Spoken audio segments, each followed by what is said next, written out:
JD చక్రవర్తి ఈ hero అందరికీ తెలిసే ఉంటుంది.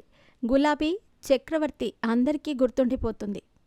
ఎందుకంటే జేడి చక్రవర్తి నటించిన గులాబీ అప్పట్లో ఓ సెన్సేషనల్ క్రియేట్ చేసింది. ఇక జేడి చక్రవర్తి ఓ మెగా అభిమాని అనే విషయం అందరికీ తెలిసిందే. చిరంజీవి అంటే జేడి చక్రవర్తికి పిచ్చి ఇష్టం. ఆర్జీవీ గ్యాంగ్లో జేడి చక్రవర్తి ఉన్నప్పటికీ అతని ధోరణి మాత్రం మరోలా ఉంటుంది. ప్రేమను అభిమానాన్ని వ్యక్తపరిచే విధానం అచ్చం ఆర్జీవీ మాదిరే ఉంటుంది. అయితే జేడి చక్రవర్తికి సంబంధించి ఓ వీడియో వైరల్ అవుతోంది. చిరంజీవి ఎంత కష్టపడతాడు అని చెప్పటానికి ఓ ఉదాహరణ చెప్పాడు.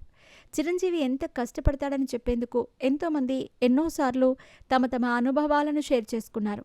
కానీ జేడి చక్రవర్తి చెప్పిన తీరు అందరినీ ఆకట్టుకుంది. ఘరానా మొగుడు మూవీ షూటింగ్ సమయంలో జరిగిన ఒక ఘటన గురించి చెప్పుకొచ్చాడు. వారానికి పైగా రోజూ షూటింగ్ జరుగుతోంది. అందరూ వస్తున్నారు పోతున్నారు.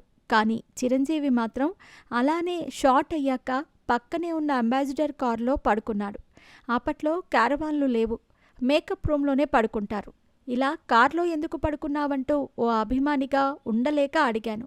మీరు ఎందుకు ఇక్కడ పడుకుంటున్నారు అని అంటే, నేను ఒకవేళ మేకప్ రూమ్లో రెస్ట్ తీసుకుంటే నన్ను చిత్ర యూనిట్ పిలవదు, అందుకే ఇక్కడ పడుకుంటున్నాను. ఇక్కడ ఉంటే డైరెక్టర్ షాట్ రెడీ అంటే అది నాకు వినిపిస్తుంది. నేను వెంటనే వెళ్ళొచ్చు అని చెప్పాడు. అంత పని రాక్షసుడు, దుర్మార్గుడు అంటూ చిరంజీవి పడే కష్టం గురించి గొప్పగా చెప్పాడు జేడి చక్రవర్తి. జేడి చక్రవర్తి మాట్లాడిన మాటలను మెగా ఫ్యాన్స్ బాగానే వైరల్ చేశారు.